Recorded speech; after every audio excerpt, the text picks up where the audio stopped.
Hello, everyone, and welcome. This is Sunday Politics live on Channels Television. I'm Senator Okorocha in Abuja. It was tagged a make or my election for the ruling All Progressives Congress APC. The much anticipated national convention has come and gone, and now the 8-year-old political party now has a new leadership to be led by Senator Abdullahi Adamu, a former governor of Nasarawa State and a sitting federal lawmaker who will bear the burden of leading the ruling APC. Let me allow you to listen to what he said once he was sworn in as the national chairman of the APC.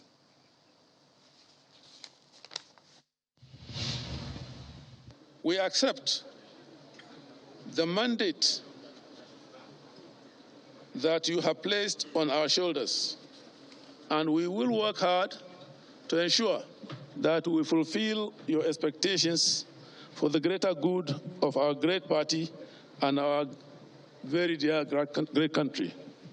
I wish to also congratulate our great party, men and women, who also aspired to occupy these national offices of our great party. They did not succeed this time, but in God's time, many of them will yet realize their ambitions to serve our party and country in many other positions of responsibility. As politicians, we are not strangers to gains, losses, and disappointments with the outcome of every political contest. Let us show maturity and good sportsmanship and accept the outcome of this convention with grace.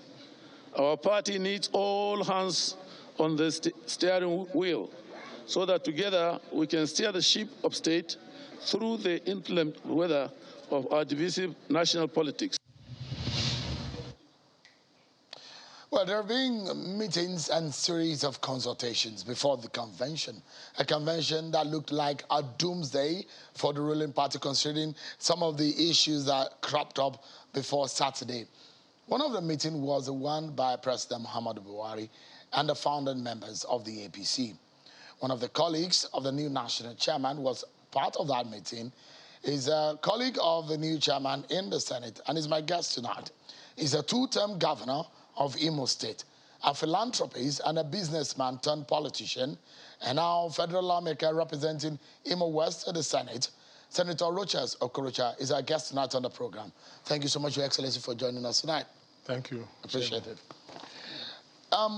Let me begin by saying, how does it feel? I mean, the man you sit, around in the same chamber, now going to be leading your political party, APC. Is it your favorite candidate too? Well, let me start by saying that I congratulate the All Progressive Congress. I equally congratulate President Buhari for making history and for eventually making good his leadership.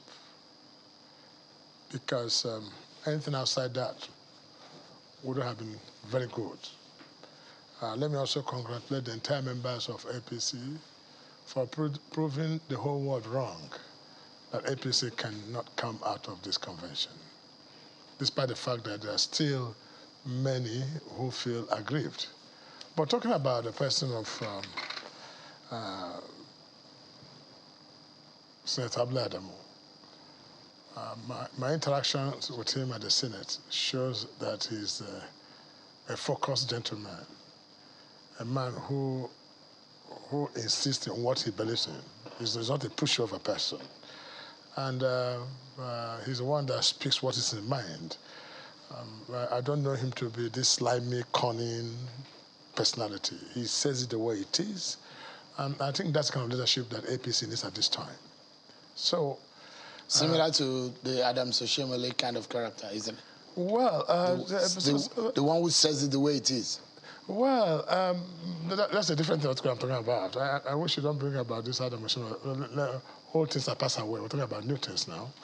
But moving forward, I'm saying, I think he possesses the quality of a great leader. I'm talking about Abdullahi Adamu, and I believe that he can weather the storm.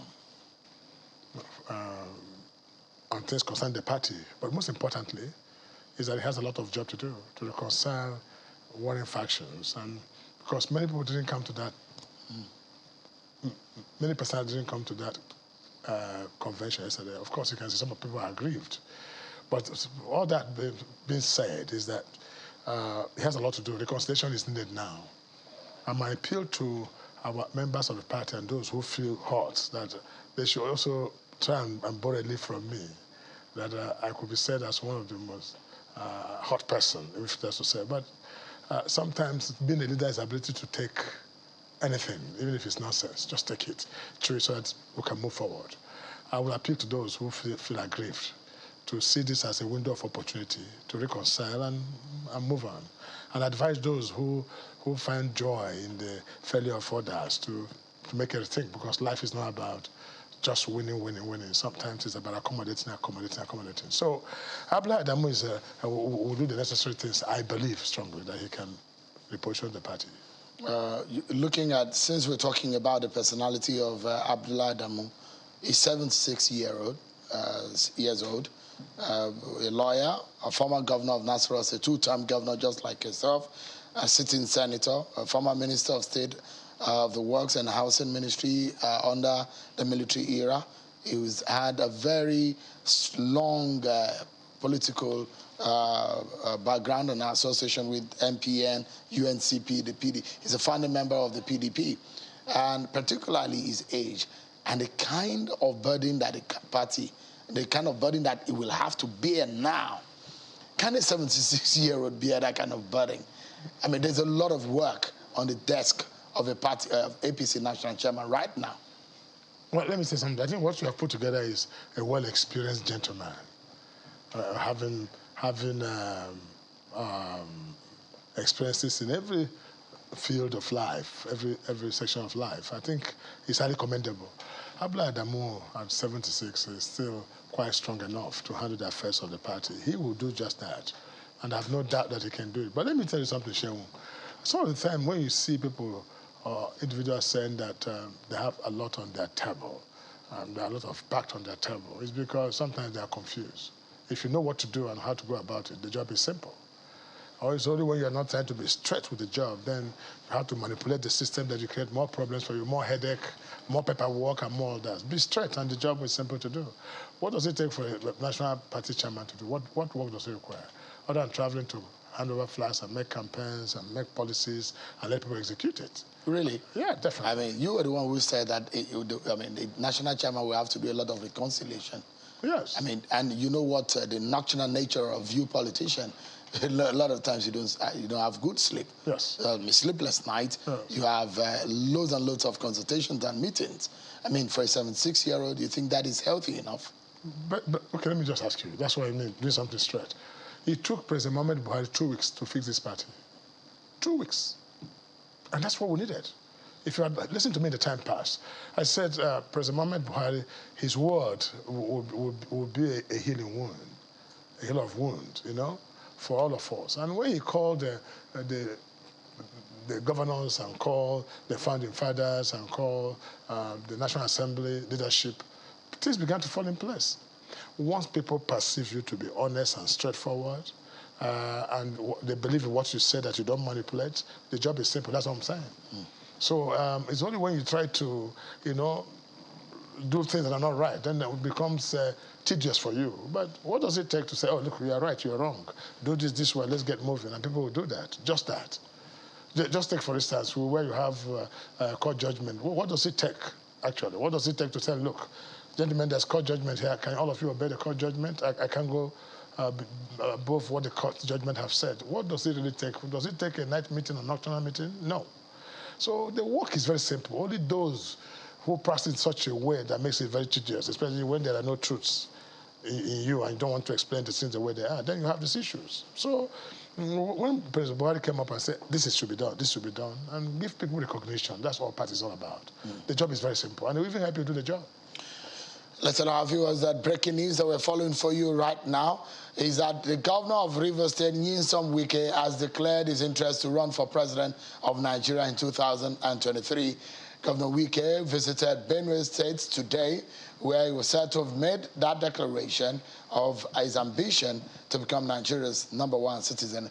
Breaking news right here on Channels Television. We can confirm to you that Governor Nyesom Wike of Rivers State has declared his interest to run for president of Nigeria on the platform of the People's Democratic Party come 2023 presidential election. We give you details of that, and perhaps we see some of the images of his declaration in Benue State earlier today. Interestingly, Governor Wike is your very good friend. How does that come to you? Did he tell you he was going to run for president? No, I don't have presidential discussions with him or issues of president. He's a different party, I'm a different party. But I'm sure I'm hearing that from you for the first time, so I'm sure if he has declared, of course he's qualified to declare, he's a Nigerian, and he has all the qualification to do so. But as he's a different party, it's PDP and I'm APC. So I wouldn't have much to say about his declaration. All right. I'll come to presidential ambitions and all of that in a moment. I want to draw your mind to what happened yesterday and how the conduct of the convention took place. What are your biggest fears in relation to the conduct and what may be a fallout, legally, politically speaking? I think everything went smoothly. And what I saw yesterday was a dramatization of people's confidence and love and respect for President Muhammad Buhari. That I saw displayed yesterday. Most people came out to say, I'm not going to run again. I stepped down because of President Muhammad Buhari, not necessarily because of the person they're contesting with. So they didn't concede because they're weak. They conceded because of their love for the president. And I think those people are worthy to be commended for a job well done. Talking about fallout and legal issues, I think everything was rectified yesterday. I think we're fine. We're just right on what we've done. But the fallout will be the need to move quickly to reconcile many warring factions and let there be no victor and no vanquished in this whole exercise. Those who have won must try to reach out to those who did not win, knowing too well that there was no election casted for them. It was just a consensus, not because they are superior, but because the people deemed it fit. And the governors who have helped in doing this should also set up a committee quickly to go around and make sure everybody is carried along. I think that will help a whole lot. But all said and done, the greatest joy and the biggest news is that finally the APC have gotten their convention over with. And I commend the Mayor Malabuni for a great job and all the governors of APC for a great job done. And above all, the president for standing up at the right time to show leadership. When you talk about those who have differences and those who are aggrieved, I didn't quite see a few of the leaders of the party in that place. And there were those who were speculating that there might be a walkout similar to what we saw at the National Convention of the PDP in 2014 because of similar thing and how people were aggrieved and they thought that they were not carried along. When the president met with the founding members of the APC and that meeting last week, what was it that he told you people? Well, you know what? I think President Muhammad Buhari has this special gift of God to handle situations like this. He doesn't talk much. But the fact that he called all the founding members and recognized that, listen, this party wouldn't have been possible without you, and thanking us for our consistency in staying in the party despite the hots and despite the provocations in many places, that he commended us. That was like dropping an ice water on everybody's chest. And there was calmness. We all ate and hugged each other and we had a wonderful time. But it's not every leader that will say this and people will take it. So it's a gift to him. How he does it, I don't know. But we must say, God has given him. He has an aura that, even without speaking. He has some, I tell you, he has some kind of aura even without speaking. It's a gift. Believe me, it's a gift. Because how would I, in my person, or Asurajo and the rest of this who founded the party, especially myself, and in Imo State, I founded the party, and again, I don't have a say in what happens in the party, a house I've built, and all of a sudden you feel you are kicked outside, and you don't give what is rightful to you, and all of a sudden somebody sits down and says, look, thank you for your patience and understanding. I do appreciate it. And you felt, oh, that was enough. It must be a gift. It must be a gift to that gentleman. And from that moment, you've let bygones be bygones, isn't it? Definitely. What would you say? Because most of our world is not even about the happening or what's happening in our states. It's the fact that the President Muhammad Buhari actually remembered how it all started, how we came together, so united as a family, to fight and defeat the incumbent government of PDP that brought him to power. He realized, and that would become a big joy to it. In fact, to quote Asiwaju said, Mr. President, you have lowered the temperature of the party. And I think that was highly commendable.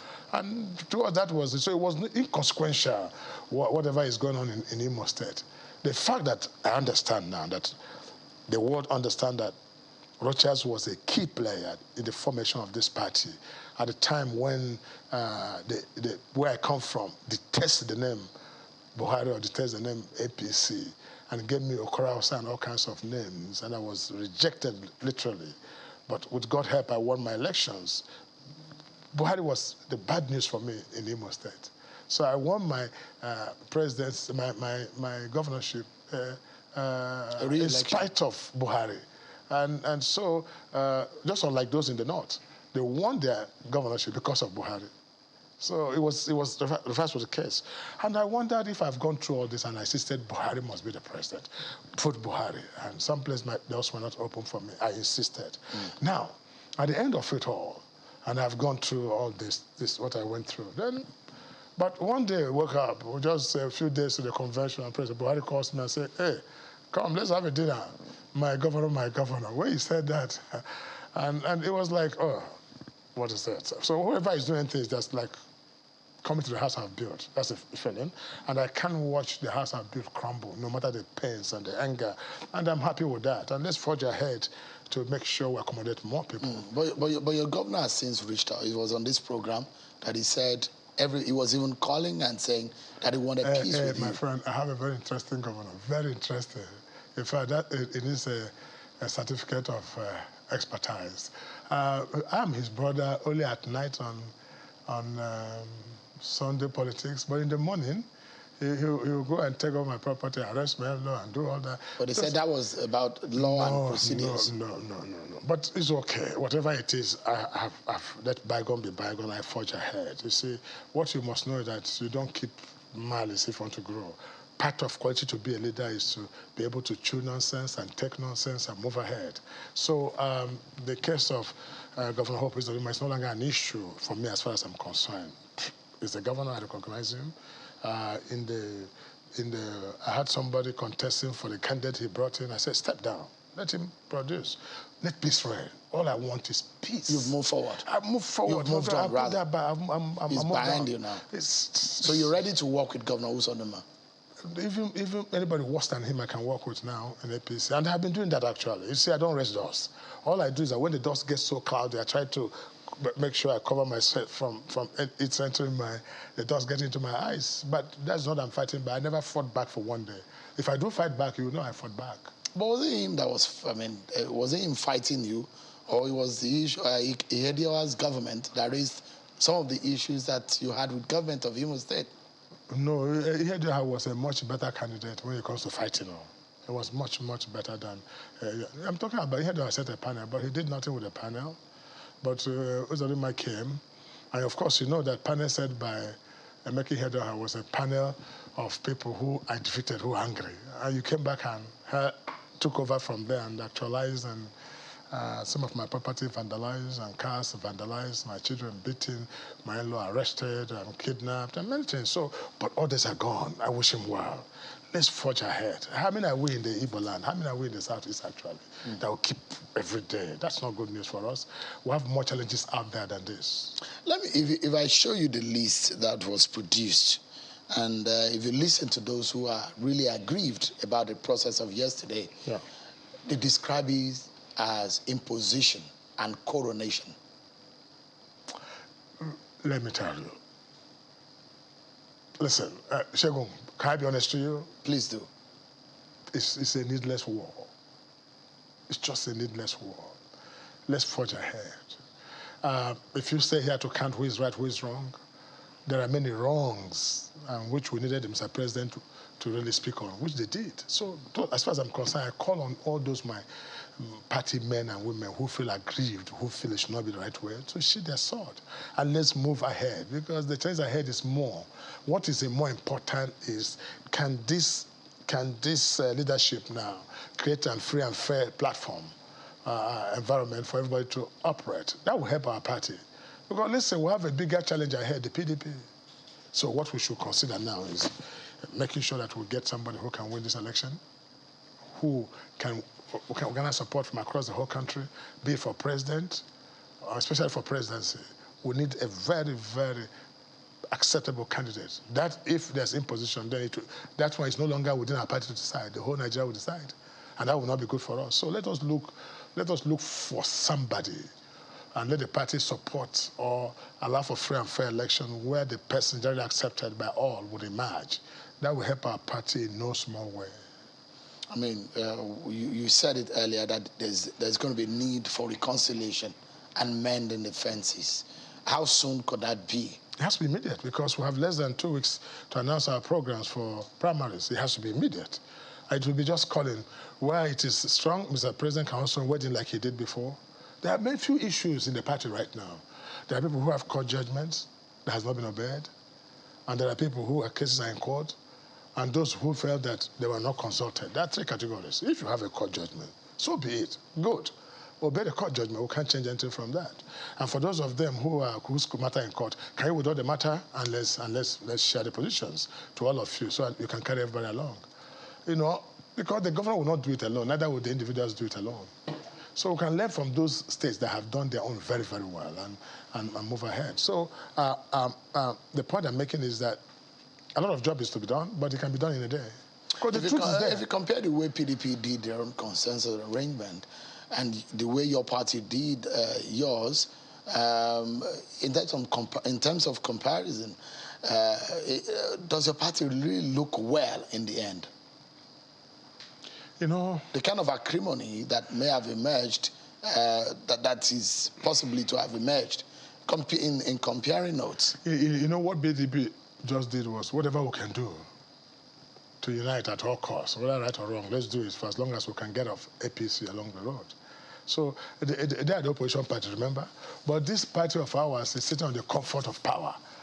And so, but now we have woken up, definitely, especially by the role played by Mr. President a few days ago, has helped a whole lot. So what we are saying now is APC has gotten it right to some extent, but you know, cement areas that are not very acceptable to all. That will go a long way to helping the matter. But APC have their different style, PDP has their different style. PDP has also a big issue ahead of them, just like, because from what has happened now, you can say that APC literally would have been said to have zoned this to the south by the happiness. Because to today, we don't have any single aspirant who have declared from the north, if you look at it, unless something happens tomorrow. And again, if you look at the one of PDP have people from the south and people from the north. So how are you going to do that? And they've set up a committee for zoning. What if the zoning doesn't go well with them? What happens? The party will be in pieces again, and APC will assume. So every party has its own challenge, but we seem to be in a better how would you describe your party?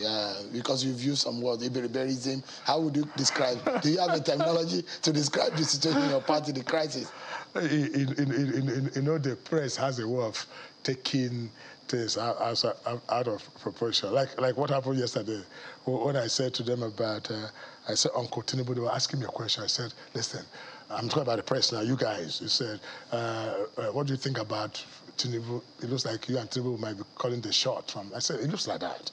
But if it is my Uncle Bola Tinubu, I might ask him to take a second look and see if he can just give way for me to continue with the nation moving forward. Now, the press changed it to say, I said, I don't mind accepting presidential and vice presidential ticket with Tinubu, and it's not possible to have South president and vice. So When I said Iberberism, I was describing a situation, and excuse me. And I'm very glad to inform you that that has made the Oxford Dictionary. It's there in the dictionary now, and it's full Iberberism, which is act of foolishness. And it was a style of speaking. If I say to you, Shegun, I think what you have done is an act of foolishness, you feel more hurt than when I say it's an act of Iberberism. And you know, but quoting it to make it calling a fool without without making him feel bad, obviously.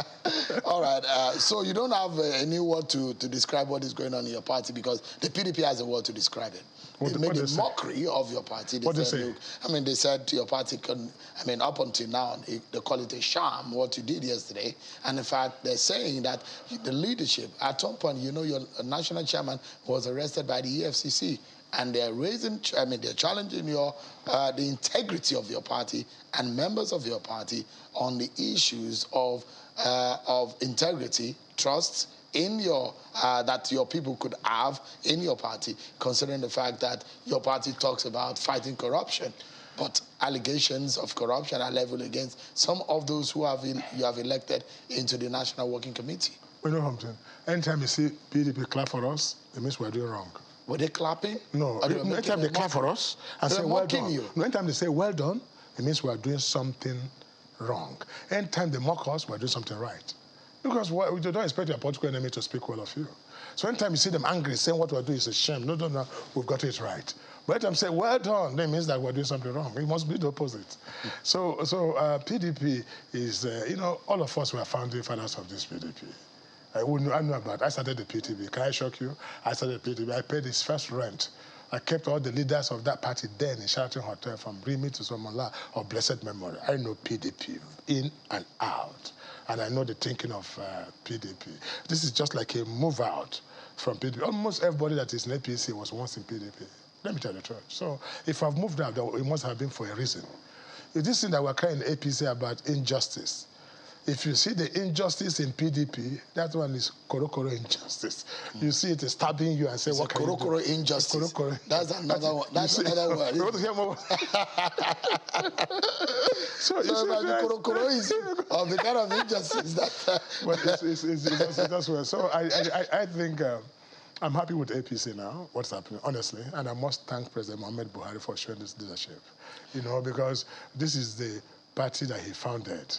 And if this party is no longer, doesn't die as he exists, then he must have made history, and he's worthy of commendation. I think we should anchor this segment with you on the issue of your ambition and what happened with the meeting of the president and the founding members of the APC.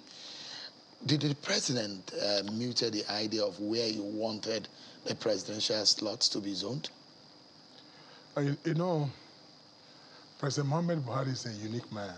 He would say nothing, and you can, not even the best of the psychologists can dictate his mindset. And that was missing a general.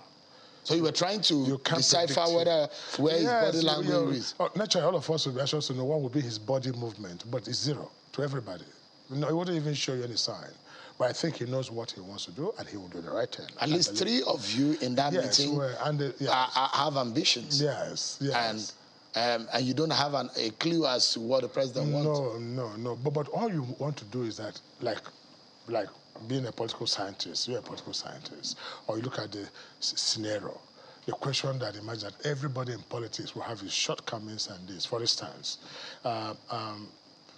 if you're from power is zoned to the south, would the southwest have advantage over a southeast person if the reason for zoning was to take it to the south? That's another big question that we talk about. And would you say that if you are a Muslim, can you get a Muslim vice president, Muslim ticket, or can you get a Christian ticket? These are some of the counting. And you find out that even if you're from the south, will you really have advantage over the southeast? There's small sentiments that goes on. But above all, these are secondary. Above all is that the North controls the majority of votes in this country. The question is, among all these aspirants, who would really garner support? Who can they not trust? Who can they believe in? Who can speak and not say, yes, we believe this man can do that because he has done that before. These are some of the criteria, and this will come to play as the time goes on. We have just 30 seconds to go. Yeah. Because you spoke highly of the president tonight, it shows that you have a lot of respect for him. Definitely. Should it come down to the fact that if Amici sits on the table and Bola Tinubu sits on the table, and that kind of meeting you had with him, and you are asked to step down for any of them, would you? I wonder what will be the president has to tell me why. Yeah, you have tell me and say, I think you put it, look, I've looked at it, Rochas, and I see that if you run, you are not marketable in the north. That is one. Number two, we don't think that the South will vote you. And taking you to the field to stand against PDP, we're not sure of winning. If I'm convinced that way, why not? But if he says to Bola Tinubu, Amechi, or anybody, I say, look, I see that you can't win this election in the north. I've checked. Because President Buhari, I know, will not make a decision only by himself. In fact, the people will speak to him. He will look at the mood of the nation. He will look at the people's expectations. So he keys into the people's expectations. So it's not just a sole decision that So between, yourself, Tinubu, and Amechi, who do you think is the better? But Amechi has not declared. Has he declared? But there are very strong words out there that he has intention. All of those federal cabinet members. Only deal with those who have declared, as far as I'm concerned. So it's only myself, Tinubu, and Umai that have declared in APC. And we'll be talking about these three persons. You will not even mention Umai. Umai is a candidate. So within the three of you, yes. Who do you think is best for APC? Is there a comparison? Yes. Let the people say. Let them say. Let them say. You can't even say. It will be so boisterous on my side to say it. That you are better than Tinubu or better than Umai. No, it will be too much of arrogant statement for me to say, hey, listen, I'm better than all of them. Well, what makes me think so? They ask me that question. But let the people be the judge and who they think and do. Not just sentiments now also. Who has the track record in the past. Because, can I take 1 second and tell you? Let me tell you this. I wish we had more time, but let me just say this, that we just need truth. The truth is that we need somebody who can create wealth in this country. Period. Because everything we need in this country requires money, and money. And it doesn't matter how good you are, if you can't create wealth, the problem far supersedes the income. You must think outside the box to create wealth. Only one who can do this will be a good president under the present mood of this nation. It doesn't take about who you are, what you think, but that creative capacity, vision to do so. We're totally out of time on this segment, but I must sincerely thank you, Your Excellency, Senator Okorocha, for coming tonight. I appreciate it. Thank you very much. We're hoping to see you again some other time. Thank you so much. Thank you so much. Thank you. We'll take a break, everyone, and when we return, we'll dig deeper into the APC and the future of that party in view of yesterday's national convention, the APC under Adamu Abdullahi's watch. Join us again, everyone.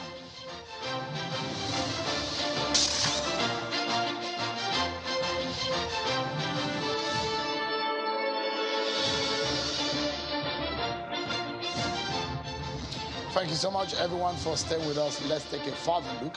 This time around, we're looking at it from different points of view, a legal point of view, an insider point of view, and also from a political strategies and analyst point of view. Tonight, I have three gentlemen to discuss these issues. Ayo Yolowo is one of those who have agitated about the situation of the APC. He joins me here. He's a member of the APC. And Mr. Jide Ojo is a political analyst. And from our Lagos studio is Mr. Curtis Adigba. He's a political strategist and a lawyer. Thank you so much, gentlemen, for coming on tonight. Perhaps I should begin from Lagos. Mr. Adigba, how does this come to you? You will say finally the APC is able to conduct what their opponents said they never will be able to do. Well, Seun, I think I'm feeling very happy and more comfortable than I was last week. And that is because things could have gone horribly wrong for the party because the general atmosphere and the environment speaks to one thing, that there was possibly going to be an implosion within the party and that the party won't be able to hold these affairs together in going into the convention, if eventually the convention will hold, and that from the convention, we'll probably be singing about the death knell of the party. And then came Mr. President with his deft moves, pulled the party together, and smoothing the rough edges. And yesterday you saw what happened. So the party emerged very, very strong, but the hard work now begins. And like the chairman said yesterday, he is going to go out there and try and unite the party, you know, to ensure that they are ready for the next election. But beyond that, it should do more. Like I've always said in this place, the party belongs to the members, and they should return the party to the members. You see, the reason why we keep having these struggles all the time is because some few powerful individuals always want to be in control of the affairs of the party.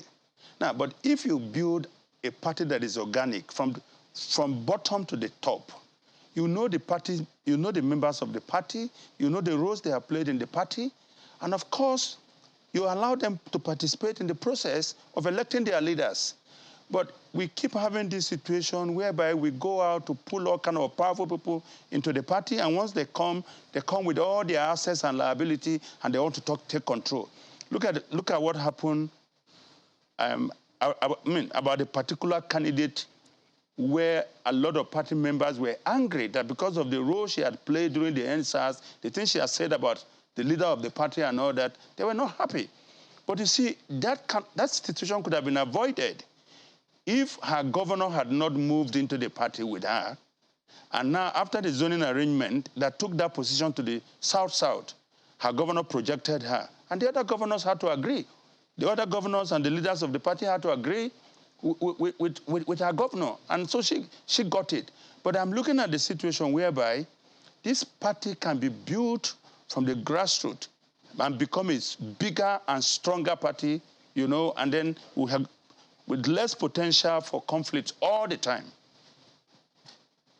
All right. Mr. Adigba, one thing that I would like you to help us make sense of later is a possible booby trap that the party might be experiencing in terms of the legality of the issues of consensus. I will come to that in a moment. But we're looking at the politics of things now.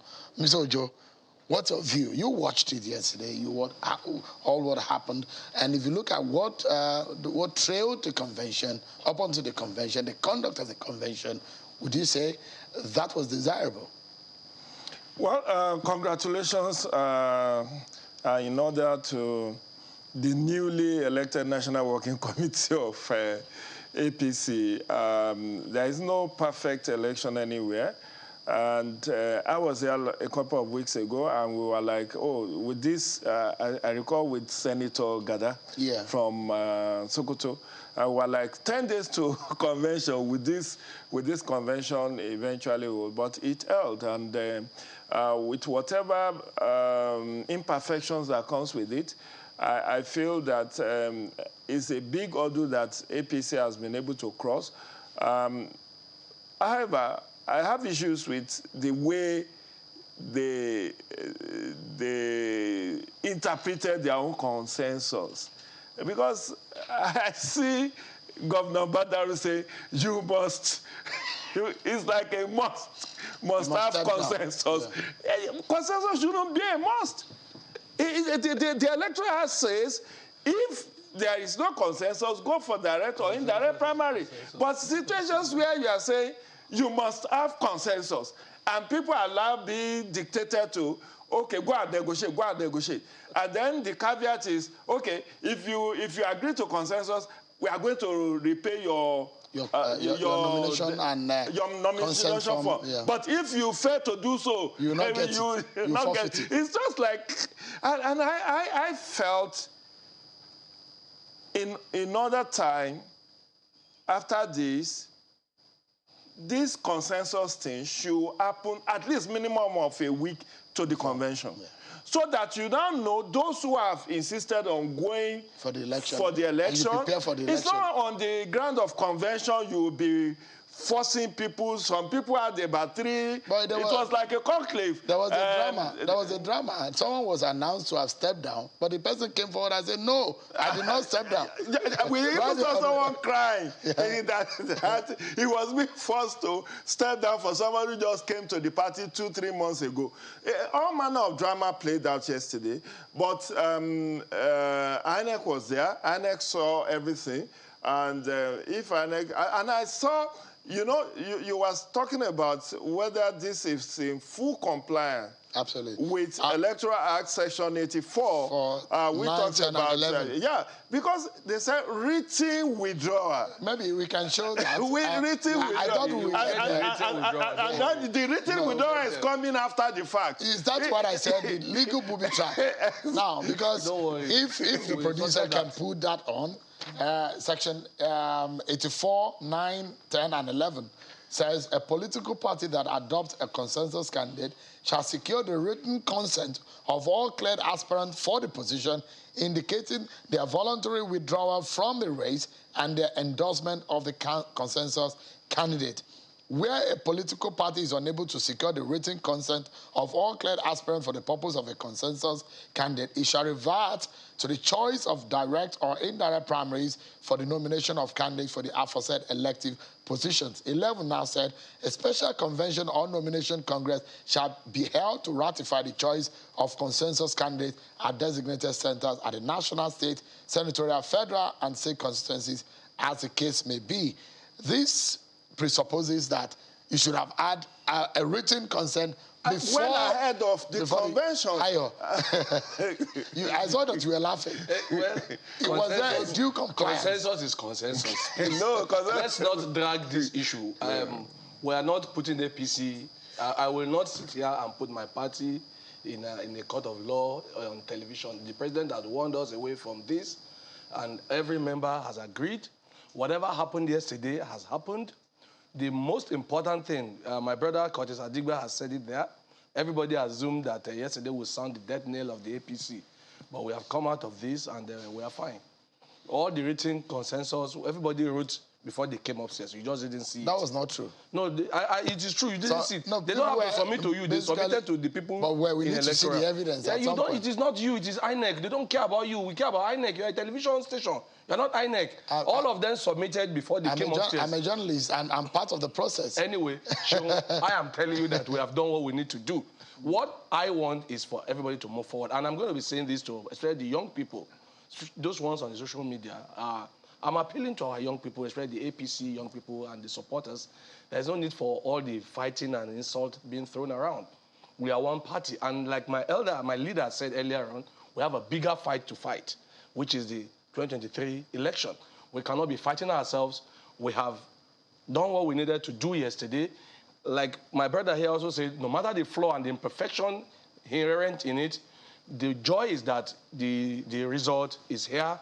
We have a party still intact. We need to now pull in one direction. With the tag of coronation and imposition. It doesn't matter. My appeal also to our National Working Committee led by our new chairman, Senator Adamo, is that we should just make sure that there is a lot of healing done, a lot of reaching out to everybody so that there will be reconciliation and then refocusing the party so that we will be able to face the same direction. Look, no party is perfect. This is the truth. I'm so happy that Ayo Yalawa is speaking in a different tone. Because I'm a member of the... See, I told you one day when I was... The tone of your voice... I told something on this panel the other day. I said, look, no matter how angry I may be, one thing that is very paramount is that I'm a founding member of the APC.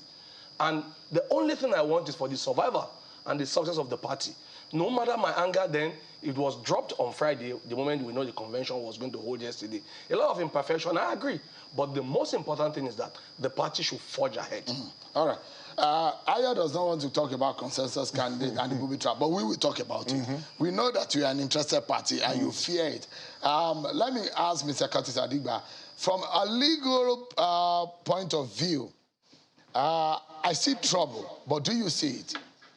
I don't see any trouble. That's left for the courts to decide. You see, this permutation that PDP and our supporters are anchoring about whether the APC, the APC convention, in fact, complied with the provision of the Electoral Act or not, reminds me of the story of the lion, the antelope, and the field rat. The antelope spends so much energy catching rats, but it doesn't get enough calorie from it, instead of going for antelope. I think the PDP should be concerned much more with how they organize their party to snatch victory from the APC rather than, spending time and wasting resources on promoting this kind of nonsense. Look, the fact is that people must understand that as a party, we also have lawyers. And we have copies of the Electoral Act. We have also studied it and understood the content of what is said. So all this interpretation coming from non-actors should be tested in the court if they do have a case. Now, you don't actually know whether... It's an issue that we're analyzing, whether or not there was a compliance, the basic compliance to the dictate of the Electoral Act. We had whether people had a written and whether there were evidence of those written other than the announcement where we saw on the podium. There is a presumption of regularity here. Those who were supposed to receive those letters have not come out to say we did not receive any letter. INEC, who superintended the exercise, has not come out to say no letter was written and no letter was received. So let's just presume that everything went well for now until we have contrary evidence. Mr. Ojo, there are two things involved in that consensus option. I don't know why our political parties are actually scared of competitive election, even in their own internal elections. The presumption of law is not just written withdrawal. You have to endorse. Absolutely. It's not just I'm withdrawing. It's a process agreement. You have to come to the table, and people have to agree, and you write that you have.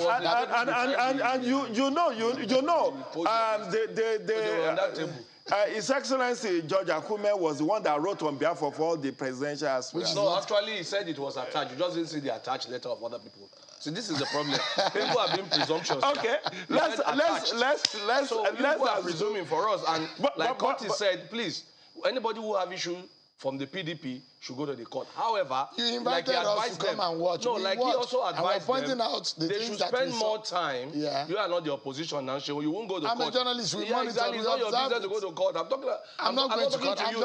We analyze it to you whether or not you did it. And I'm telling you, we did the right thing. So, and all the people who deserve to get the letter have not come out to say they didn't get it. And like I told you, a report will be compiled and sent to INEC, and INEC will confirm it, and then we can move on from there. We are just being presumptuous here.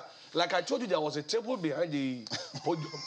People sat on that table. I was not talking about a literal table. I'm talking about the fact that... Table is table. There's something again that I wanted us to talk about just in a few seconds before we leave, and it's the point of the capacity. There's a list of the NWC, and in fact, the person of Senator Adamu. What do you think? 76-year-old, a lawyer, a sitting senator, two-time governor? Former governor. One thing will go for Senator Abdullahi Adamu, experience, maturity. He has seen it all. But for me, I don't want us to just be fetish about party platform. Because what has happened yesterday is like you have handed APC to PDP. If you see, the National Secretary, Omishore, was formerly in PDP. The Abdullah Adam was founding member of PDP, and quite a number of other members of that. So I know you can switch allegiance. But you see, I have my worry. You have former governor of Lagos State here a few days ago. And when he was talking about renation of Nigeria, they destroyed Nigeria for 16 years. Who are the people? They said PDP. Who made PDP? Today, the same elements in PDP for 16 years are literally taking over APC structure, and under a new, does a cloak make a pope or what it is? So let's de-emphasize party platform and look at individual on their own merit.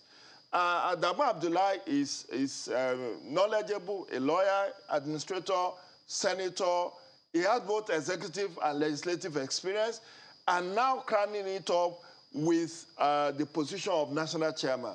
So he has his job cut out for him. More so, he is the chair of Reconciliation Committee, of APC, so he already knew the issues. Problems, yeah. He knew the issues, but unfortunately for him and his committee and National Working Committee members, there's no luxury of time, because now in 2 weeks, they have to come up with the timetable for the primaries. And the procedures of going about the primaries, which the PDP has been able to do. So they need to just hit the ground running, and let's hope that they will make a success. Let me get your closing remarks. He said something very, very succinct here. Abdullah Adamu, our chairman, is a very experienced man, and we have to give him that. But I want to correct this wrong notion of PDP to APC. Abdullah Adamu joined the APC when we didn't even know we were going to win an election. In 2014, before an election was ever held. He was one of the people who moved in. So this handing over thing is a wrong notion. You allow me to show you that people have been talking about. Many of you forgot that I was actually a founding member of the AD that went on to become the ACN that is now part of the APC. So that people went somewhere. I mean, if you want to talk about that, what will you say about the other side? Atiku Adamu has been practically every other party. So, like he said, it's not an issue for us. The issue is that Abdullah Adamu joined the party when the party has not even won the presidential election. So he's eminently qualified to be called an APC. Curtis Adigba to give us, in the last 30 seconds that we have, his closing remark. If we are talking about capture of party, let me tell you. So as APGA captured PDP in Anambra State, because don't forget that Soludo was in PDP, contested against Peter Obi. So can we then argue that APGA captured PDP because Soludo went to APGA? And can we make the argument and flip it and say, okay, APGA, or PDP has also captured APGA because Obi, who was in APGA, is also now in PDP. So politicians move around frequently. What is important is whether they are committed to the new political party that they now belong to. And like Ayo said, Abdullah Adamu is someone, nobody has fought harder for the party and for the president than Abdullah Adamu since joining APC. Now, PDP is talking about Obishore. Of course, PDP gave Obishore a ticket while he was facing trial. So all this argument about occupying high moral ground should not even arise at all. All right. I must sincerely thank you. We're totally out of time. But Mr. Ojo, thank you so much for coming. Ayo Yalo and Mr. Curtis Adigba, thank you so much, gentlemen, for coming. That's our show for today. Thanks, everyone, for watching. I'm sure Kimale. Have a wonderful evening.